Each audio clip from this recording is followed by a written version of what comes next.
Welcome to this video students. In this video we are going to learn theorems of circle. तो यहाँ पे इस chapter circle के अंदर हमारे दो थियरम्स पढ़ने के लिए आएंगे और यहाँ पे दोनों थियरम्स बोर्ड एग्जाम के पॉइंट ऑफ व्यू से काफ़ी इंपॉर्टेंट है। तो यहाँ पे आपको अच्छे से ध्यान देना है और दोनों थियरम आपको लिखने के लिए सीखना है, ठीक है। तो यहाँ पे थियरम्स करने से पहले हम समझ लेते हैं कि थियरम मतलब क्या होता है। तो थियरम मतलब होता है प्रूवन स्टेटमेंट या फिर उसको बोल सकते हैं जनरली एक्सेप्टेड कंसेप्ट्स, ठीक है। ये चीज़ मतलब होता है कि देखो काफ़ी बार हम सब सर्कल के कुछ क्वेश्चन सोल्व करते हैं, ठीक है। इस चैप्टर के अंदर कुछ क्वेश्चंस हम सोल्व करते हैं, तब हम क्या करते हैं, रेडियस और टेंजेंट, ठीक है। जब भी सर्कल के अंदर उस तरीका का कुछ क्वेश्चन आता है कि सर्कल है, उसके अंदर ये वाली रेडियस है और यहाँ पे टेंजेंट है, तो हम यहाँ पे डायरेक्टली लिख देते थे कि रेडियस और टेंजेंट जो है वो एक दूसरे के परपेंडिकुलर होते हैं, ठीक है। फिर दूसरा चीज़ कि अगर इस तरीके से सर्कल है और बाहर के पॉइंट में से पी अगर नाम देते हैं, ठीक है, बाहर के पॉइंट में से अगर इस तरीके से दो टेंजेंट आते हैं, जिसको अगर यहाँ पे ए नाम दे दे और यहाँ पे बी नाम दे दे, तो दो टेंजेंट कौन से हो जाएंगे, पी ए और पी बी। तो यहाँ पे हम डायरेक्टली लिख देते थे कि सर्कल के बाहर के पॉइंट में से कोई भी दो टेंजेंट अगर हम ड्रॉ करते हैं तो दोनों टेंजेंट इक्वल होते हैं, तो डायरेक्टली हम P A is equal to P B लिख देते थे, ठीक है। अब ये चीज़ें हम क्यों लिख पाते थे, क्योंकि ये चीज़ें यहाँ पे थियरम्स के अंदर प्रूव करी हुई होती है, ठीक है। तो थियरम के अंदर इन चीज़ों को किस तरीके से प्रूव करनी होती है वो हम यहाँ पे इस थियरम के अंदर सीखने वाले, ठीक है। उससे पहले हम एक चीज़ डिस्कस कर लेते हैं कि जब भी कोई थियरम आप लिखते हो तो उसके अंदर आपको 5 चीज़ें लिखनी होती है। वो 5 चीज़ें कौन सी होती है, तो फर्स्ट होता है स्टेटमेंट। स्टेटमेंट मतलब क्या होता है कि जो चीज़ आपको प्रूव करनी है उसको ही हम बोलेंगे स्टेटमेंट, ठीक है। जैसे यहाँ पे हमने बोला था कि सर्कल के अंदर रेडियस और टेंजेंट एक दूसरे के परपेंडिकुलर होते हैं, तो वो चीज़ हमें प्रूव करनी है, तो वही चीज़ स्टेटमेंट के अंदर आएगी, ठीक है। अब इसको अच्छे से डिस्कस करेंगे जब हम ये थियरम सॉल्व करेंगे, ओके।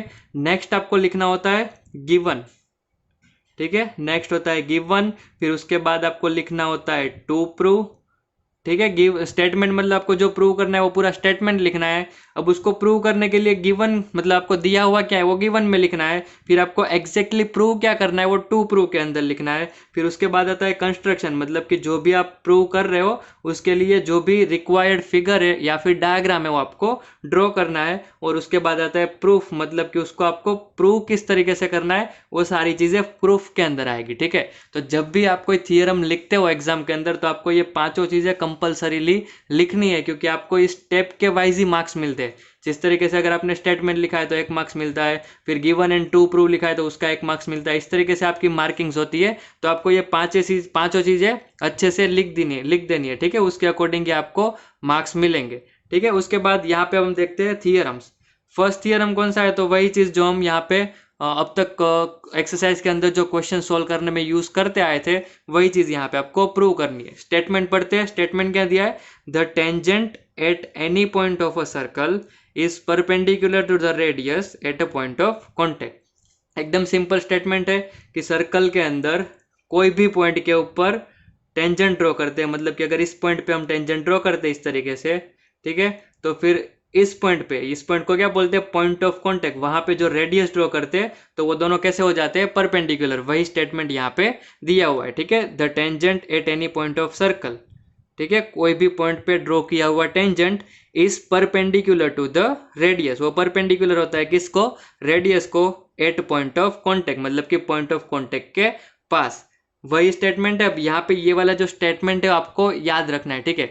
कभी कभी क्या होता है कि एग्जाम के अंदर अगर क्वेश्चन पूछते हैं तो कभी कभी ये स्टेटमेंट दे दिया हुआ रहता है, ठीक है, कि ये प्रूव, उसके बाद आपको ये स्टेटमेंट दे देते हैं। लेकिन कभी कभी क्वेश्चन को ट्विस्ट करके भी पूछते हैं तो मतलब स्टेटमेंट आपको अलग देते हैं। तो यहाँ पे ये स्टेटमेंट आपको याद रखना है और वही आपको एग्जाम के अंदर लिखना है, ठीक है। ये हो गया स्टेटमेंट। फिर आता है गिवन और टू प्रूव। तो गिवन और टू प्रूव के अंदर क्या लिखना है, यहाँ पे स्टेटमेंट के अंदर आपको क्या बोला था कि आपको टेंजेंट दिया है और रेडियस दिया है, ठीक है, यही गिवन में। फिर आपको क्या प्रूव करना है कि उनको परपेंडिकुलर आपको प्रूव करना है। तो गिवन के अंदर हम इस तरीके से पहले कंस्ट्रक्शन बना देंगे इस स्टेटमेंट के अकॉर्डिंग, ठीक है। एक सर्कल बना दिया, फिर इस पॉइंट पे एक टेंजेंट ड्रॉ कर दिया और हमने एक रेडियस ड्रॉ कर दी, ठीक है, क्योंकि हमें यहाँ रेडियस और टेंजेंट दिया हुआ था तो हम इस तरीके से कंस्ट्रक्शन बना देंगे। फिर गिवन के अंदर हम यही चीज़ें लिख देंगे कि एक सर्कल है जिसका सेंटर ओ है और रेडियस ओपी है और पी पॉइंट पे एक टेंजेंट है, ठीक है। इतनी चीज़ें हमें दी हुई है कि एक रेडियस होनी चाहिए, वो टेंजेंट होना चाहिए, तो वही हम गिवन के अंदर लिख देंगे। We are given a circle with centre O, मतलब कि एक ओ सेंटर वाला सर्कल है, फिर radius O P and tangent X Y at point P, कि इस एक रेडियस ओ पी है और पी पॉइंट पे एक टेंजेंट एक्स वाई है, ठीक है। क्योंकि यहाँ पे हमें बोला था रेडियस और टेंजेंट के बारे में बोला था, तो हम यहाँ पे रेडियस और टेंजेंट दो चीज़ों के बारे में गिवन के अंदर लिख देंगे, ठीक है। तो रेडियस बनाने के लिए सर्कल तो होना चाहिए, तो सबसे पहले हमें सर्कल के बारे में लिखना है कि we are given a circle with centre O, ठीक है। सर्कल के बारे में हो गया, तो सर्कल बन गया, उसके बाद रेडियस मिल सकती है, फिर लिख देंगे रेडियस ओ पी, फिर ओ पी बन गया, फिर पी पॉइंट पे एक टेंजेंट ड्रॉ कर देंगे, तो उसका लिख देंगे and tangent X Y at point P. इस तरीके से गिवन लिख दिया। फिर टू प्रूव मतलब हमें प्रूव क्या करना है, तो हमें प्रूव करना है रेडियस और टेंजेंट दोनों परपेंडिकुलर होना चाहिए, तो वही लिख देंगे टू प्रूव के अंदर कि ओपी परपेंडिकुलर एक्स वाई होना चाहिए, ठीक है। फिर कंस्ट्रक्शन में इस तरीके का डायग्राम हमें ड्रॉ कर देना है। तो ये चार चीजें हमारी कंप्लीट होगी, स्टेटमेंट, गिवन, टू प्रूव और कंस्ट्रक्शन। अब प्रूफ के अंदर में ये चीज प्रूव करनी है, ठीक है। तो उसमें किस तरीके से आंसर लिखना है वो हम अब आगे देखते हैं, ठीक है। अब यहाँ पे हम लिखेंगे टेक पॉइंट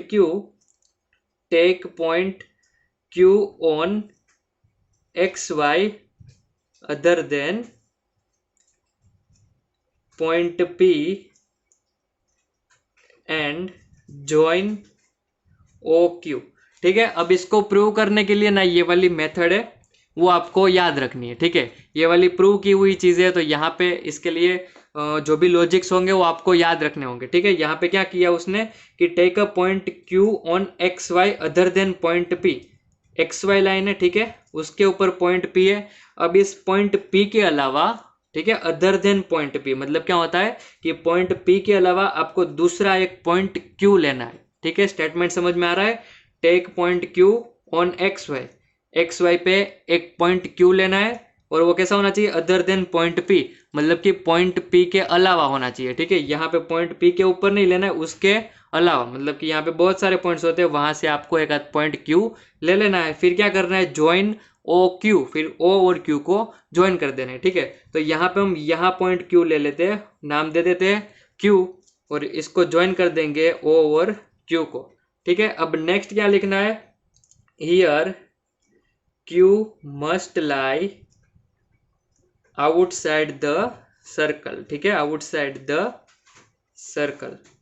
स्टेटमेंट समझ में आ रहा है। यहाँ पे आपको बोला है कि क्यू जो है वो सर्कल के बाहर ही होगा, ठीक है।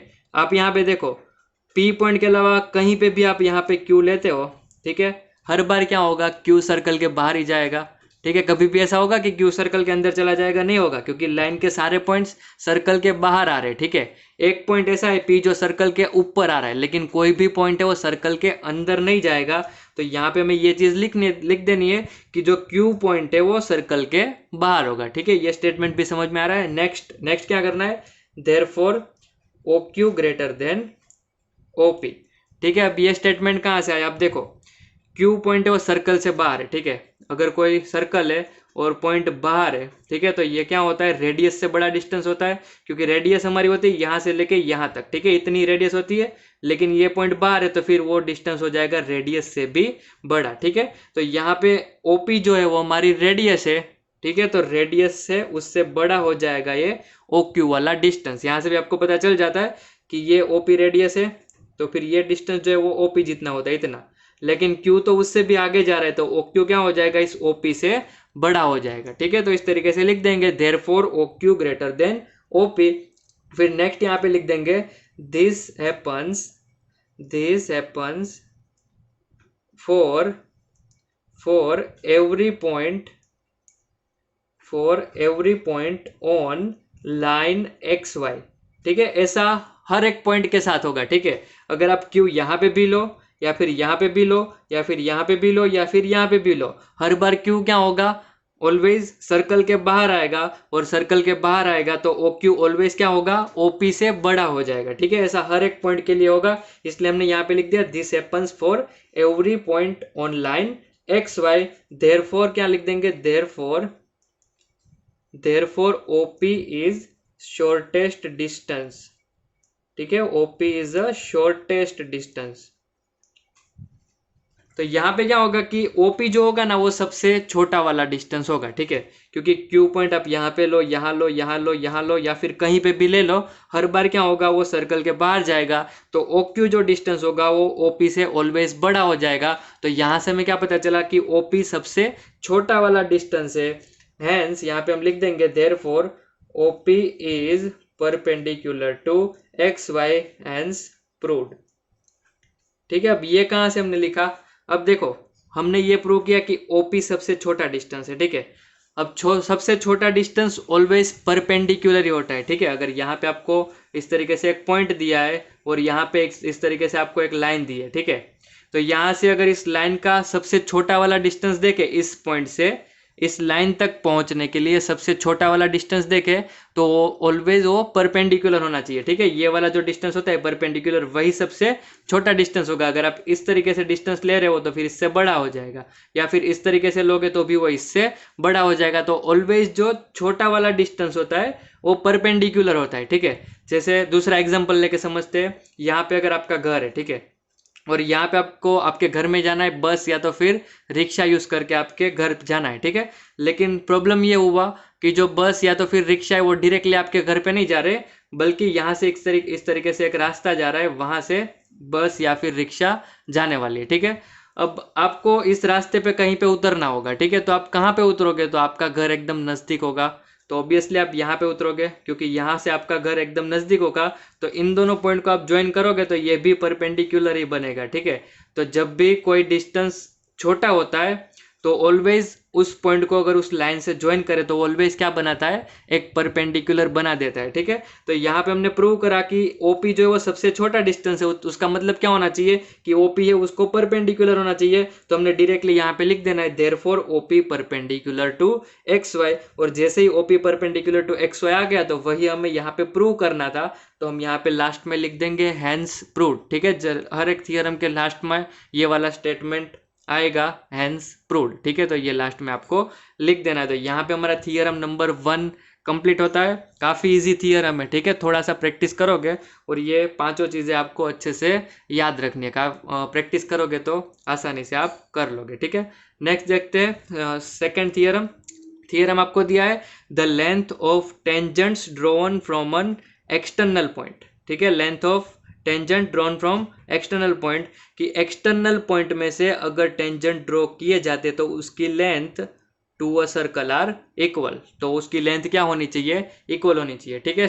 स्टेटमेंट समझ में आ रहा है, क्या बोला है आपको कि लेंथ ऑफ टेंजेंट, कौन से टेंजेंट्स, तो drawn from the external point, कि एक्सटर्नल पॉइंट में से, सर्कल के ऊपर एक्सटर्नल पॉइंट में से अगर इस तरीके से दो टेंजेंट हम ड्रॉ करते हैं, टू वो सर्कल के ऊपर दो टेंजेंट ड्रॉ करते हैं, तो उसकी लेंथ है वो इक्वल होनी चाहिए, ठीक है। ये चीज़ें हमने काफ़ी बार क्वेश्चन के अंदर भी यूज़ की है कि ये दोनों टेंजेंट की लेंथ है वो इक्वल होती है, ठीक है। लेकिन इस थियरम के अंदर वो चीज़ आपको प्रूव करनी है। तो यहाँ पे स्टेटमेंट आपको याद रखना है, ओके, क्योंकि वो कभी कभी ट्विस्ट करके पूछते हैं, तो आपको ये वाला स्टेटमेंट लिखना है, ठीक है। नेक्स्ट गिवन क्या दिया है आपको, तो गिवन के अंदर आपको ऐसा बोला है कि दो टेंजेंट है, ठीक है, तो ये दो टेंजेंट के बारे में ही आपको लिख देना है। टेंजेंट होने के लिए क्या चाहिए, सर्कल होना चाहिए। तो सबसे पहले हम सर्कल ले लेंगे जिसका सेंटर O है, तो यहाँ पे लिख देंगे we are given a circle with center O, ठीक है। फिर टेंजेंट लिख देंगे कि and PA and PB are two tangents drawn from a external point P, ठीक है। यहाँ पे दो टेंजेंट के बारे में बात हुई थी, तो गिवन के अंदर दो टेंजेंट आने चाहिए, ठीक है। टेंजेंट कब बनते हैं, जब सर्कल होता है। तो सबसे पहले हम सर्कल का लिख देंगे कि we are given a circle with center O, फिर दो टेंजेंट का लिख देते हैं कि PA एंड PB दो टेंजेंट है जो हमने एक्सटर्नल पॉइंट P में से बनाए, ठीक है। इतना गिवन में लिख देना, ये चीज़ आपको याद रखनी है, प्रैक्टिस करना है, 2-3 बार अच्छे से लिखना, तो ये वाली चीज़ें वो अच्छे से याद रह जाएगी, ठीक है।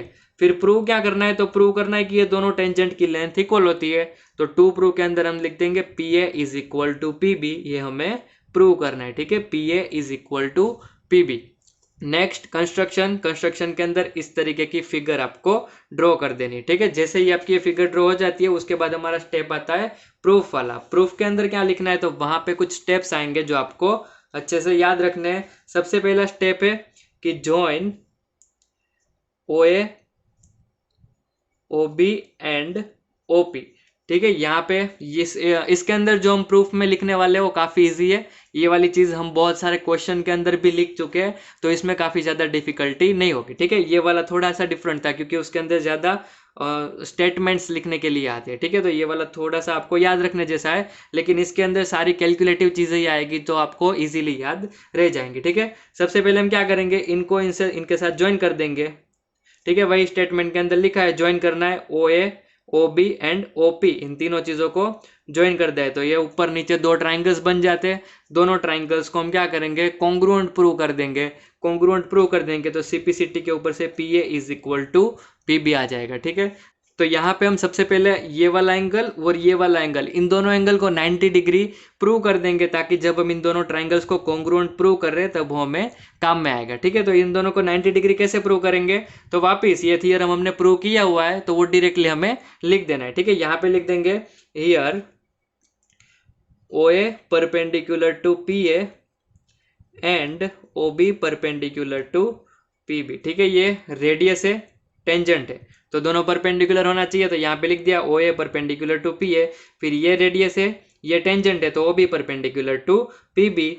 Hence angle A is equal to angle B is equal to 90। ठीक है, एंगल ए भी 90 हो जाएगा और एंगल बी भी 90 हो जाएगा। ठीक है, नेक्स्ट हमें क्या लिख देना है, अब दोनों ट्राइंगल्स लिख देने हैं हियर इन ट्राइंगल। अब देखो ट्राइंगल्स आपको इस तरीके से लिखना है, पहले बाहर का पॉइंट लिखो, फिर सर्कल वाला पॉइंट लिखो, फिर सेंटर लिखो। ठीक है, जैसे इस ऊपर वाले ट्राइंगल का नाम लिखना है तो ट्राइंगल पी ए ओ लिखना है। ठीक है, ट्राइंगल पी ए ओ, और जब नीचे वाले ट्राइंगल का नाम लिखेंगे तो ट्राइंगल पी बी ओ। ठीक है, बाहर का पॉइंट, सर्कल के ऊपर वाला पॉइंट और सेंटर, बाहर का पॉइंट, सर्कल के ऊपर वाला पॉइंट और सेंटर, इस तरीके से नाम लिखना है। ठीक है, तो यहाँ पे हो जाएगा पी बी ओ, आगे लिख देंगे ट्राइंगल क्योंकि वो ट्राइंगल। ठीक है, अब इन दोनों ट्राइंगल में क्या सेम है, तो सबसे पहले इस वाले ट्राइंगल का ये वाला एंगल 90 है और इस नीचे वाले ट्राइंगल का ये वाला 90 है, तो हम लिख देंगे angle A is equal to angle B, और रीजन क्या लिख देंगे, बोथ 90 या फिर ईच 90, दोनों रीजन लिख सकते हैं। ठीक है, ये हो गया फर्स्ट एंगल इक्वल। ठीक है, इसके अंदर RHS रूल यूज करेंगे। ठीक है, ये इस टाइप का जब भी क्वेश्चन आता है सर्कल के अंदर, तब हम RHS रूल का यूज करके दोनों ट्राइंगल को कॉन्ग्रुएंस प्रूव करेंगे। ठीक है, तो सबसे पहले राइट एंगल हो गया, क्योंकि 90 डिग्री को क्या बोलते हैं, राइट एंगल। RHS का मतलब क्या होता है, एक राइट एंगल इक्वल प्रूफ बता दो, फिर एक हाइपोटेनियस साइड को इक्वल बता दो और एक तीसरी साइड को कोई इक्वल बता दो। ठीक है, तो राइट एंगल यहाँ पे इक्वल बता दिया हमने। फिर हाइपोटेनियस की बारी, यहाँ पे हाइपोटेनियस कौन सा होगा, पीओ, और इस ट्राइंगल के लिए भी हाइपोटेनियस कौन सा होगा, पीओ। अब देखो इस ट्राइंगल के अंदर भी पीओ है और नीचे वाले ट्राइंगल के अंदर भी पीओ है, तो दोनों ट्राइंगल के अंदर पीओ होगा तो वो दोनों इक्वल ही होगा, तो हम यहाँ पे लिख देंगे PO is equal to PO, और रीजन लिख देंगे कि दोनों के अंदर वो कॉमन है, और दोनों के अंदर वो कॉमन आता है तो वो दोनों इक्वल ही होने चाहिए। ठीक है, नेक्स्ट यहाँ पे देख के ही पता चल जाता है कि यहाँ पे पीओ का मेजरमेंट है वो दोनों ट्राइंगल के अंदर सेम है। ठीक है, नेक्स्ट क्या आता है, तो नेक्स्ट यहाँ पे हम लिख देंगे ये वाला रेडियस वाला। ठीक है, हर एक इस टाइप के क्वेश्चन में ये तीनों स्टेप हर एक सेम ही आता है। ठीक है, सबसे पहले राइट एंगल ले लो, फिर ये बीच वाला कॉमन ले लो और एक रेडियस वाला ले लो। ठीक है, तो यहाँ पे लिख देंगे O A is equal to O B, और रीजन लिख देंगे रेडियस ऑफ सर्कल। ठीक है, रेडियस ऑफ सर्कल। तो जैसे ये तीनों चीजें लिख देते हैं तो ट्राइंगल्स कैसे हो जाएंगे, कॉन्ग्रुएंट। तो यहाँ पे लिख देंगे triangle P O A congruent to triangle P B O, और यहाँ पे रूल कौन सा लिखेंगे, RHS कॉन्ग्रुएंस रूल या फिर RHS रूल, ऐसा लिख देंगे। ओके, तो इसी के साथ दोनों ट्राइंगल्स कॉन्ग्रुएंट हो गए, तो यहाँ से हमें पता चलता है पहला दूसरा पी ए और इसका पहला दूसरा पी बी, तो यहाँ पे हम लिख देंगे hence P A is equal to P B, और रीजन में लिख देंगे CPCT congruence part of congruence triangle. ठीक है, तो यहाँ पे P A is equal to P B हो गया, जो हमें 2 प्रूव के अंदर प्रूव करना था। तो जैसे ही प्रूव हो जाता है तो हम हमारा स्टेटमेंट लिख देंगे हैंस प्रूव। ठीक है, जैसे ही प्रूव हो जाता है लास्ट में ये वाली चीज आपको लिख देनी है हैंस प्रूव्ड। तो यहाँ पे हमारा थियरम, सेकंड वाला थियरम भी खत्म होता है, और इसी के साथ हमारे सर्कल के दोनों थियरम्स यहाँ पे कंप्लीट होता है। दोनों एकदम इजी थियरम्स है, अच्छे से प्रैक्टिस करोगे तो इजीली हो जाएंगे। Okay, that's it for today students. अगर आपको ये वीडियो पसंद आया तो इस वीडियो को लाइक करना मत भूलना, और यहाँ पे स्क्रीन पे आपको मेरी फोटो दिख रही होगी जिस पे क्लिक करके आप इस चैनल को सब्सक्राइब कर सकते हो, और स्क्रीन पे दूसरे दिखाए गए वीडियोस है जिसमें से आप इस चैप्टर के रिलेटेड कुछ बुक के क्वेश्चंस और कुछ इंपॉर्टेंट क्वेश्चंस भी देख सकते हो। तो मिलते हैं नेक्स्ट वीडियो में, तब तक के लिए बाय बाय।